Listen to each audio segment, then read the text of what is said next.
Hi, my name is Gary. Let me tell you about David. David is 26 years old. He works a regular 9 to 5, makes decent money, and one evening he's scrolling through his phone when he sees it. A video. A guy his age sitting in front of a nice car talking about how he turned $500 into $47,000 in 3 months. David watches the whole thing. Then he watches another one, and another. By midnight, David is convinced he's been doing life wrong. He's been saving slowly, investing carefully, building little by little, when apparently all he had to do was find the right strategy. So he does it. He puts in $2,000, follows the method, watches the charts every hour. 6 weeks later, he has $340 left.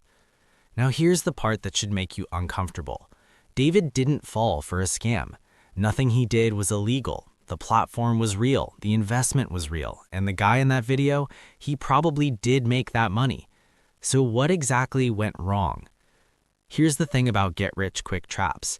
The most dangerous ones aren't the obvious scams. They're not the fake emails promising a Nigerian prince's inheritance. Those are easy to spot.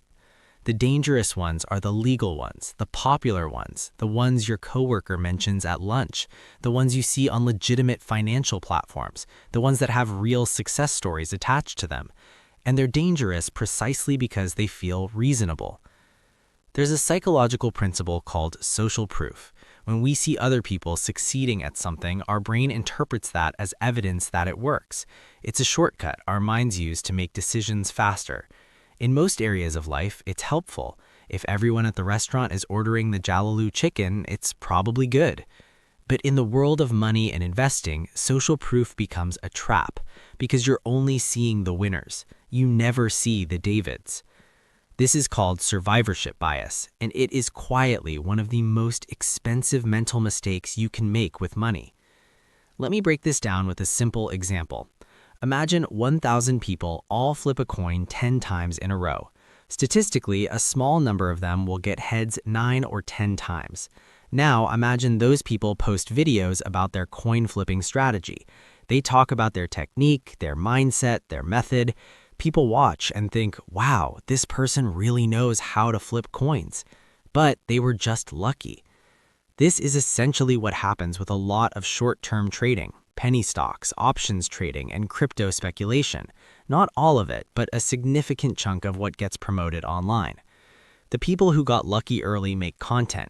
The people who lost everything quietly disappear. So the internet fills up with winners, and you start to believe winning is the norm.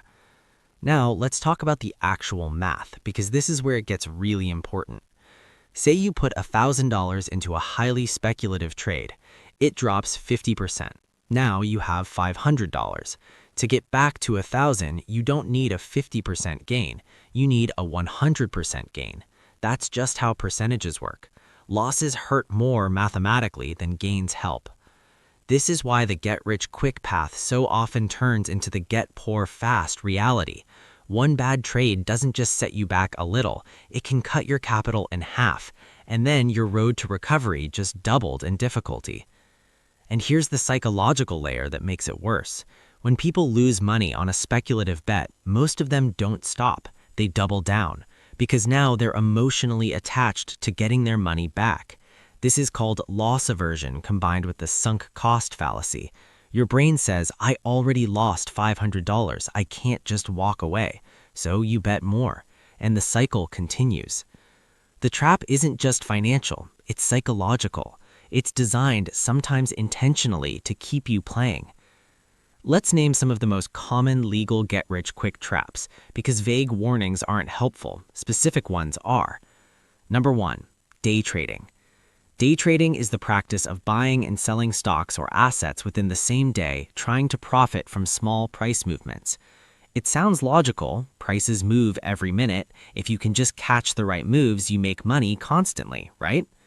Studies have shown that the overwhelming majority of day traders lose money over time. Some estimates put the failure rate at around 70 to 80% within the first year. The ones who profit consistently are often working with massive capital, sophisticated tools, and years of experience. The average person competing against hedge funds and algorithmic trading bots is like showing up to a Formula One race on a bicycle and wondering why you're losing.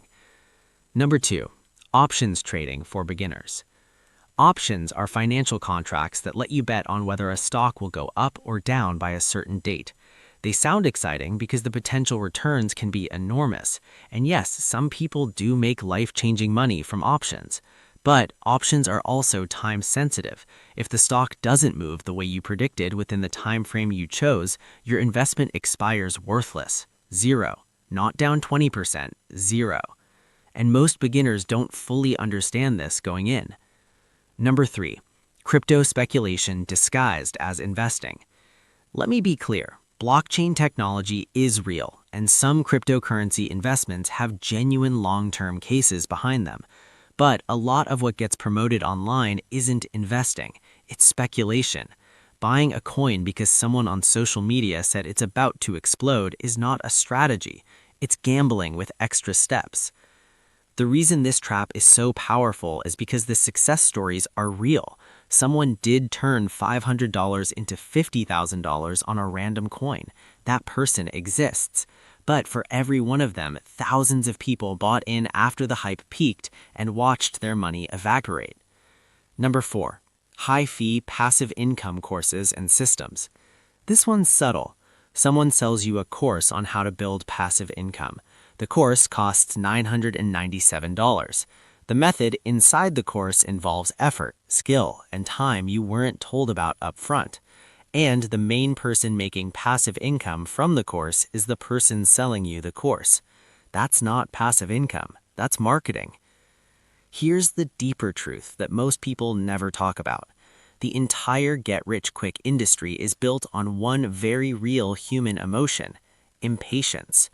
We live in a world of instant delivery, same-day shipping, and content that loads in milliseconds. Our brains have been trained to expect speed. So when someone shows us a financial path that takes 20 to 30 years, our emotional brain rejects it. It feels too slow. It feels like we're being left behind. And that impatience is what gets exploited. The painful irony is this: the slow path is actually faster. Let me explain what I mean. If David had taken that $2,000 he lost and put it into a boring index fund, something that simply tracks the overall stock market, history suggests it would grow at an average of roughly 7 to 10% per year. That doesn't sound exciting, but over 30 years, that $2,000 could grow to somewhere between $17,000 and $35,000 without David doing anything, without him watching charts, without stress, without losing sleep. Now imagine he kept adding money every month. The compounding effect starts to build on itself. Returns earn returns. Time does the heavy lifting.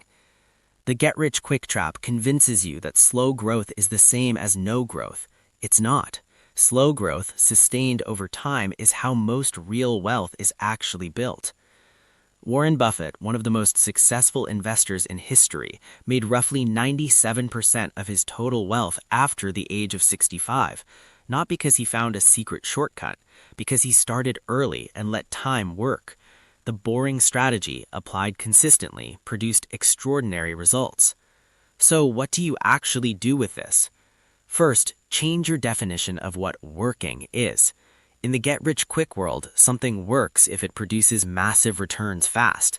But that's not a useful definition. A better question is, what strategy produces reliable wealth over time with a level of risk I can emotionally handle? For most people, that answer involves a few foundational things. Invest consistently, even in small amounts. The amount matters less than the habit in the beginning. Starting is more important than starting big. Use simple, low-cost investment vehicles like index funds or ETFs. These are funds that hold a wide variety of stocks, spreading your risk automatically. They're not sexy, they don't make good YouTube thumbnails, but they work. Avoid concentrating large amounts of money into single speculative bets, especially when you're starting out. Your capital is your most precious resource in the early years. Losing it doesn't just hurt financially, it often takes people out of the game emotionally, and they never come back.